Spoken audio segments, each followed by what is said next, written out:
भगवान कहते हैं माँ यद मन भटकता है तो हमें कुछ बातों का ध्यान रखना चाहिए।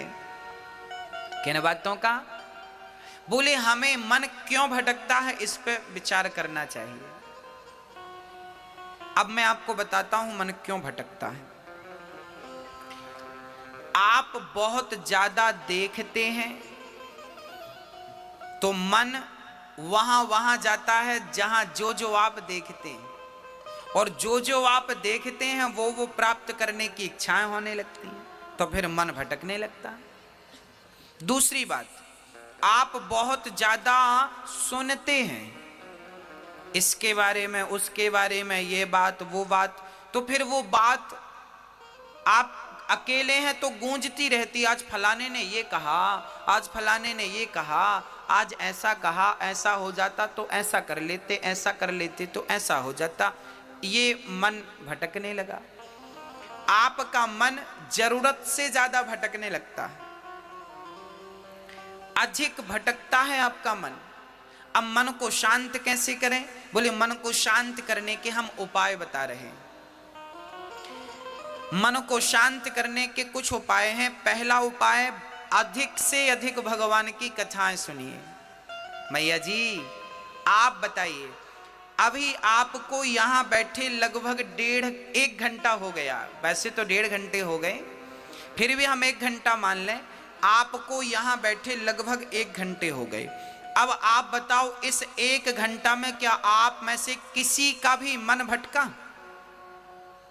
आप अपनी बात करिए और प्रत्यक्ष बात करिए, सबूत के साथ बात करिए, प्रमाण के साथ बात करिए। आप यहां 1 घंटे से बैठे हैं, इस 1 घंटे में आप में से किसी का मन भटका?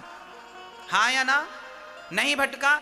तो देखिए, ये बात, इस बात का सबूत है कि भगवान की कथा यदि हम नित्य सुनना शुरू करें तो मन का भटकाव धीरे धीरे समाप्त हो जाएगा। मन का भटकना मिटेगा तो भगवान की कथा से मिटेगा। ये पहली बात।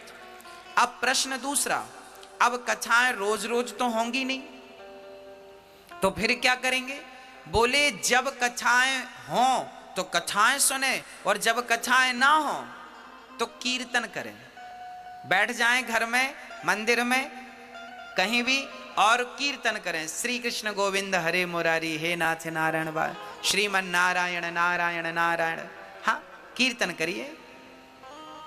श्रीमन नारायण नारायण नारायण, श्रीमन नारायण।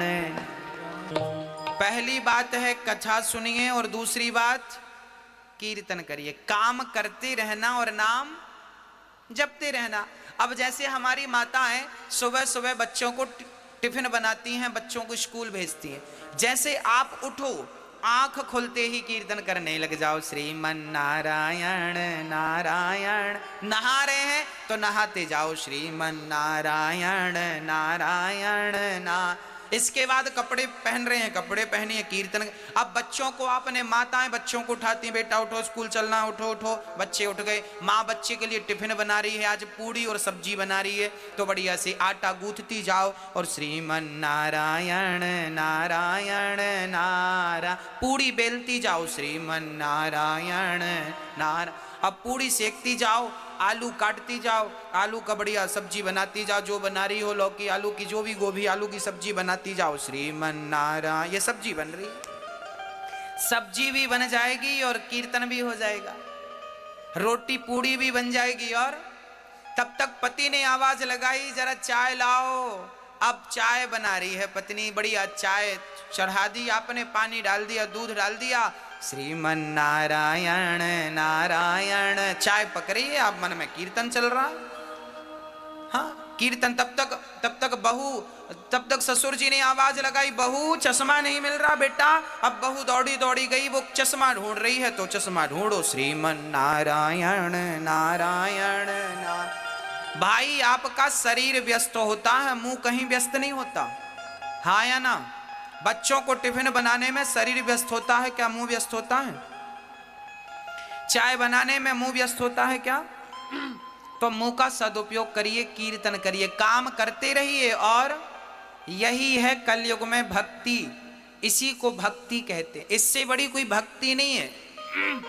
और ये पुरुषगण आप भी दुकान पर बैठो, कोई ग्राहक आए तो आइए राम जी, आइए श्याम जी, अपनी शब्द शैली बदल लीजिए।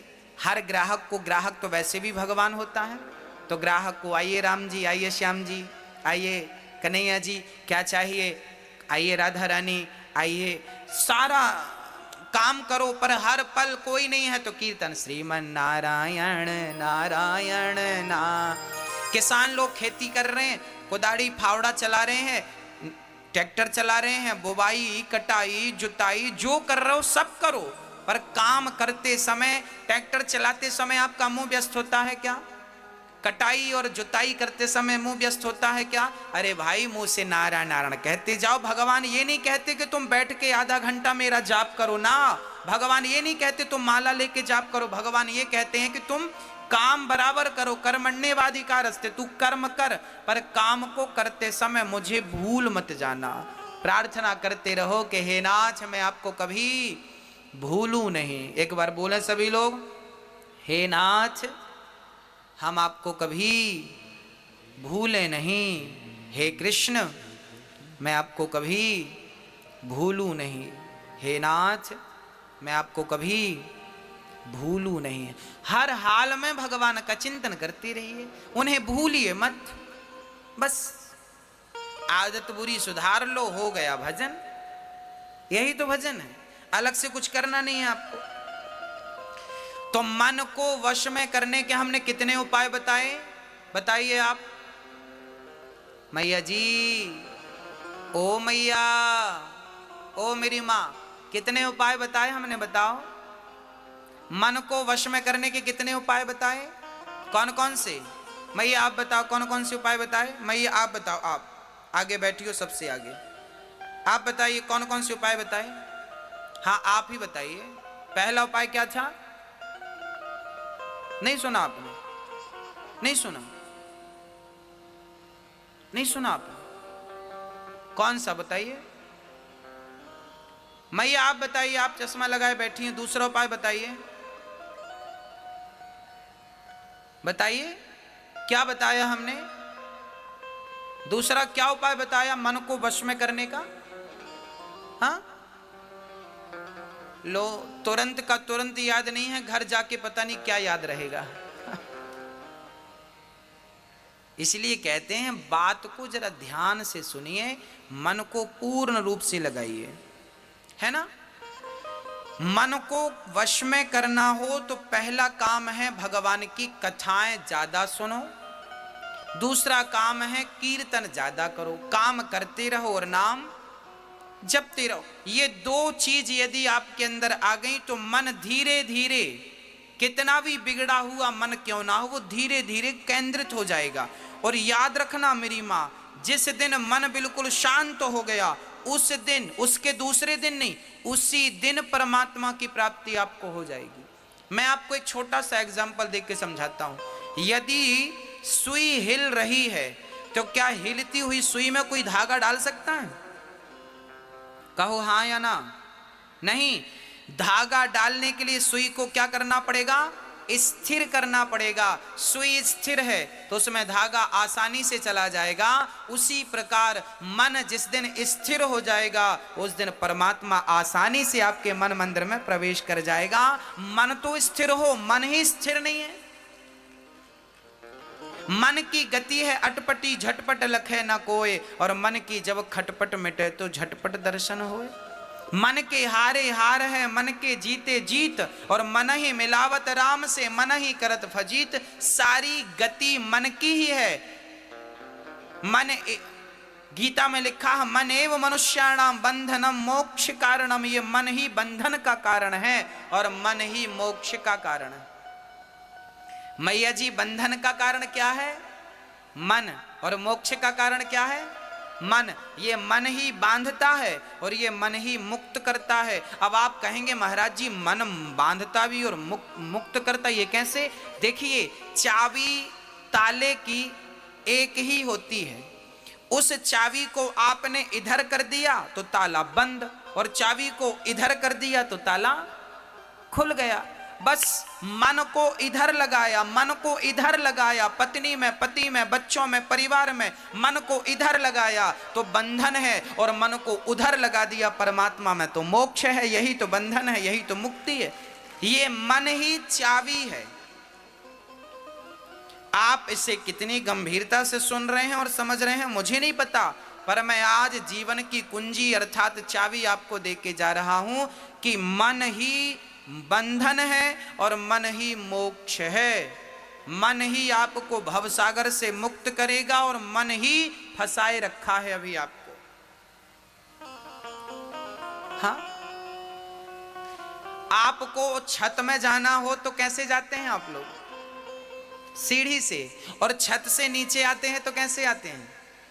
सीढ़ी ही ऊपर ले जाती है और सीढ़ी ही नीचे लाती है। ये मन सीढ़ी है, ये मन भगवान में लगाओगे तो ये मन ऊपर ले जाएगा, और मन संसार के विषयों में लगाओगे ना तो मन नीचे गड्ढे में लाके डाल देगा। मन ही सीढ़ी है। अब आप समझिएगा, ये जो मन है इसे शांत कैसे किया जाए? कथा और कीर्तन से शांत किया जा सकता है। अब मैं मन की कितनी विकृतियां हैं मैं उन पर प्रकाश डालता हूं। अच्छा मैया जी ये बताओ, आपके दुख का कारण क्या है? बताइए। आप कहती हो ना महाराज जी हम बड़े दुखी हैं, हम बड़े परेशान हैं, हमारे साथ ये हो रहा है, हमारे साथ। आपके दुख का कारण क्या है? जोर से बोलो। आपके दुख का कारण है मन। क्या कारण है? अब आपको स्पष्ट करके बताऊं दुख का कारण मन कैसे है। आइए समझते हैं, बहुत गंभीरता से समझिएगा। आज मैं मन से जुड़ी हर चीज पर प्रकाश डालूंगा ताकि मन को लेके जितने भी डाउट हैं आपके भीतर वो क्लियर हो जाए, संदेह समाप्त हो जाए मन को लेकर। और मन बहुत बड़ी चीज है, समझिएगा। अच्छा एक बात बताइए, हमारी माताएं इतना सा पेंडल सोने का पहने गले पे, उसे भी मंगलसूत्र कहते हैं। और माताओं से कहो क्यों इतने से पेंडल से तुम खुश हो? नहीं, मन कहता है इतना बड़ा हो, कम से कम 4 लोगों को दिखे तो कि हमारे गले पे कुछ है। तो बताइए, आप इतना सा सोने का पेंडल पहनोगी तो भी सुहागिन रहोगी, पर इतना बड़ा होना चाहिए, ये किसकी इच्छा है? किसकी इच्छा है? मन की इच्छा है। अरे 100, 150, 200 रुपए की साड़ी पहन लोगी ना तो आपका शरीर ढक जाएगा, पर कम से कम 1000 रुपए की हो, ये किसकी इच्छा है? मन की। हाँ, आपका गुजारा तो छोटी सी गाड़ी से भी हो जाता है, पर बड़ी कार हो, किसकी इच्छा है? अरे गुजारा तो छोटे से घर में भी हो जाता है, पर बड़ा आलीशान बंगला हो, ये किसकी इच्छा है? ये आपकी इच्छा नहीं है, ये तो मन की इच्छा है। पूरी जिंदगी आपका मन आपसे गुलामी कराता है और आप अपने मन की गुलामी करते हैं, और मन की इच्छाएं पूरी करते करते करते करते आप खुद पूरे हो जाते हैं। क्या मन की इच्छाएं पूरी होती हैं? आज तक के इतिहास में किसी के मन की इच्छाएं पूरी भई? क्या रावण के मन की हो सकी? क्या कंस के मन की हो सकी? क्या सिकंदर के मन की हो सकी?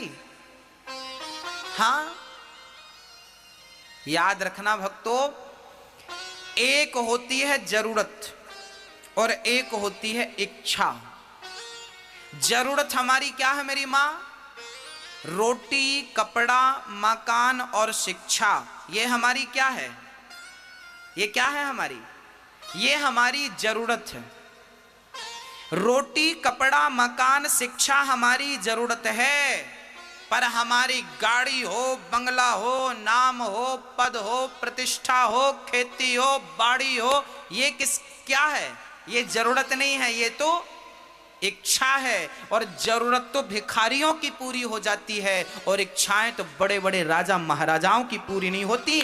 इसलिए जिंदगी जरूरत के हिसाब से होनी चाहिए, इच्छाओं के हिसाब से।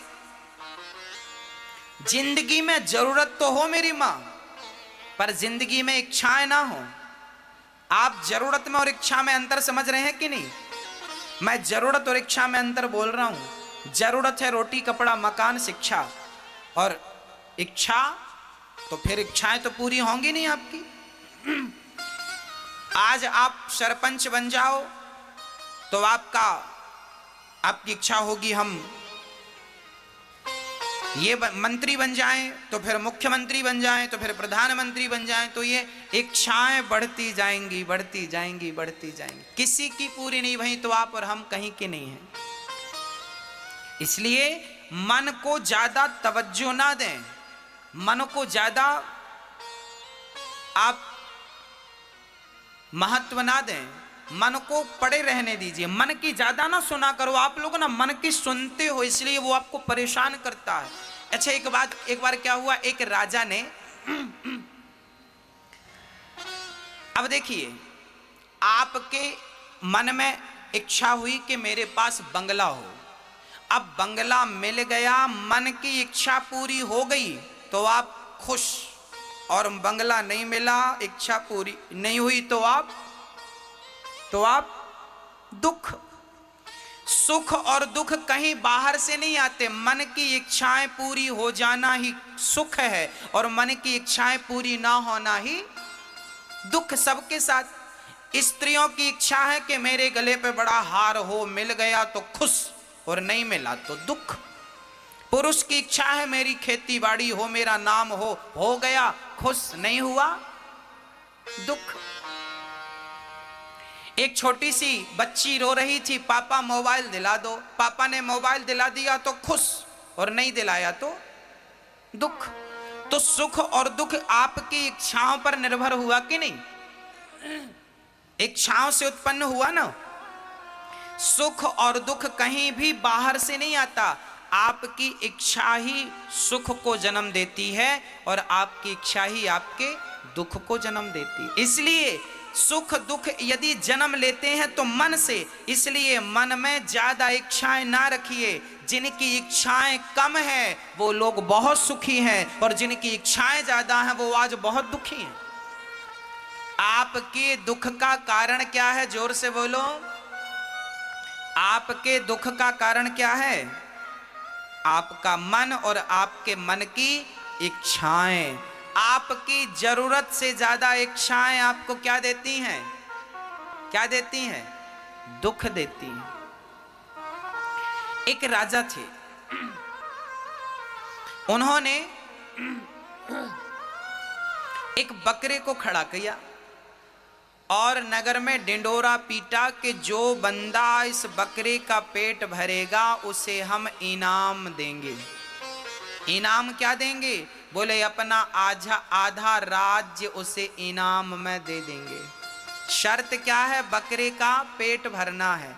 अब बताइए, क्या बकरे का पेट भरना कोई कठिन बात थी? लोग ले गए, महाराज जी हम लाते हैं। दिन भर जंगल में हरी हरी घास खिलाई, शाम को पेट भर गया, बकरा बिल्कुल खिल गया, लाकर खड़ा किया। राजा साहब बकरे का पेट भर गया, आधा राज्य दो। राजा ने कहा मैं पहले चेक तो करूं कि पेट भरा कि नहीं। तो हरी हरी घास राजा ने उठाकर उसके सामने डाला कि पेट भरा होगा तो नहीं खाएगा, और नहीं भरा होगा तो। अब बकरे को जैसे ही राजा ने घास डाला तो बकरा खाना शुरू किया। अब खाया तो राजा ने कहा पेट भरा होता तो खाता नहीं, खा रहा है इसका अर्थ तभी इसका पेट नहीं भरा, चलो इसे दंड दिया जाए। ऐसे करते करते महीनों बीत गए। बड़े बड़े समझदार लोगों ने ट्राई किया पर कोई भी बकरे का पेट ना भर सका। आप बताइए बकरे का पेट भरता है? कितना भी खिलाओ पर थोड़ी सी घास देखेगा तो फिर वो खाएगा। सही है क्या? हाँ या ना? सही है।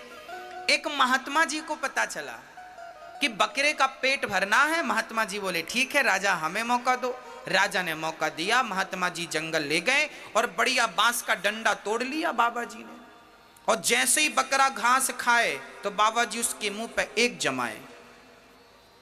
बकरा दूर खड़ा, बकरा बाबा की तरफ देखे, फिर घास खाने जाए बाबा, फिर उसके मुंह पे एक लाठी जमाए। अब बकरे को समझ आने लगा कि मैं घास खाता हूं तो लाठी पड़ती है, तो लाठी ना पड़े यदि घास ना खाऊं। बकरा चुपचाप खड़ा रहा। बकरे को उतना ही खाने को दिया महात्मा जी ने जितनी उसकी जरूरत थी, जितने में वो जिंदा रह सके, बस।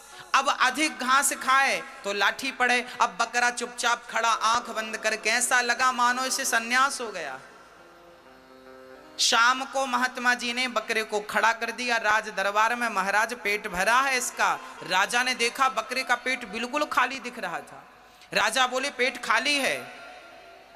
महात्मा जी बोले पेट पे ना जाइए, आप ट्राई कीजिए। राजा ने घास डाला जैसे ही, तो महात्मा जी, बकरे ने सबसे पहले बाबा को देखा। बाबा ने कहा बेटा खाना मत। महात्मा जी की बात मान ली, बकरे ने आंख बंद कर ली। राजा घास डालते गए, डालते गए, डालते गए, डालते गए, पर एक रत्ती घास बकरे ने नहीं खाई। राजा चरणों में गिर पड़े, महात्मा जी ये कैसा पेट भर दिया आपने। महात्मा जी बोले बेटा जैसे बकरे का पेट कभी नहीं भर सकते आप, ऐसे इस मन का पेट कभी नहीं भर सकते आप। ये मन ही बकरा है।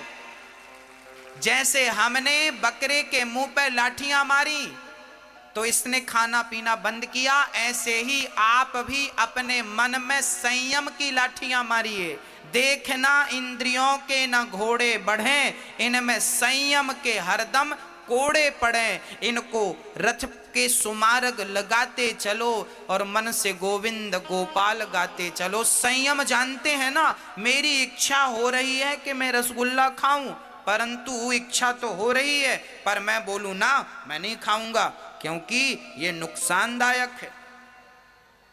हाँ, आप की इच्छा होने के बाद भी आप ना करें वो काम, इसे कहते हैं संयम। धीरे धीरे जब आप कंट्रोल करेंगे तो फिर वो इच्छाएं समाप्त हो जाएंगी। फिर वो मन, बकरा पहले परेशान कर रहा था, कुछ भी खाता और फिर राजा डालता तो खाता, और अब बाबा जी ने जो लाठियां जमाई तो अब नहीं खाता। अर्थात मन को भी थोड़ा सा डांटिए, मन को भी थोड़ा सा मारिए। गोस्वामी जी डांट रहे हैं, रे मन तू सत्संग कर, छोड़ जगत की रीत, और अंत समय पछताएगा जब आयु जाएगी बीत। रे मन सब सो निरस है, सरस राम सो होए, उचित सिखावन देते हैं निस दिन तुलसी तोय। रे मन मन को बहुत डांटा गया है, और 4 वेद और 18 पुराण आपसे केवल एक ही बात कहते हैं कि आपने अपने मन को साध लिया तो आपका वेद पुराण सुनना समझना सफल हो गया। और मन कंट्रोल ना कर सके तो सब कुछ करने के बाद भी आपने मन को कंट्रोल नहीं किया तो सब बेकार। इसलिए गोस्वामी जी कहते हैं कि निर्मल मन जन सो मोहि पावा, और मोहि कपट छल छिद्र ना भावा। भगवान को कौन सा मन पसंद है मेरी मां? बोले निर्मल मन जन, जिसका मन स्वच्छ हो गया है, निर्मल हो गया है, निष्कलंक निष्कपट हो गया है, उसके मन को परमात्मा स्वीकार कर लेते हैं। और जिसके मन में राग है, द्वेष है, छल है, कपट है, कुछ भी भरा है गंदा, भगवान कहते हैं अभी ये योग्य नहीं हुआ। तो मन को आप ठीक करें। कैसे ठीक करें? बोले कथाएं सुने, अधिक से अधिक कीर्तन करें और इच्छाएं कम करें। ये उपाय मन को ठीक करने के हैं। मन की जो बीमारी है उस बीमारी से आप इस प्रकार से बच सकते हैं। किस किस को ये बातें समझ में आ गई? हाथ उठाओ। समझ में आ गई तो हाथ उठाना, नहीं तो फिर पूछना, फिर से रिवीजन कर देंगे। मैया हाथ उठा रही हो, समझ में आ गया? बताओ आपके दुख का कारण क्या है? हाँ मैया जी आप बताओ आपके दुख का कारण क्या है? मैया, ओ मैया, मैया जी कहां देख रही हो? बताओ आपके दुख का कारण क्या है? मन भर बोलेंगे तो बात अधूरी रहेगी। आपके दुख का कारण है आपकी अधिक इच्छाएं। मन की अधिक इच्छाएं आपके दुख का कारण है। यदि आप बोलेंगे दुख का कारण मन है, तो फिर आप सामने वालों को समझा नहीं पाएंगे ना। इसलिए पूरी बात बोलिए कि दुख का कारण है मन की अधिक इच्छाएं, ये दुख का कारण है। और सुख का कारण है मन का संतोषी हो जाना। गौधन, गजधन,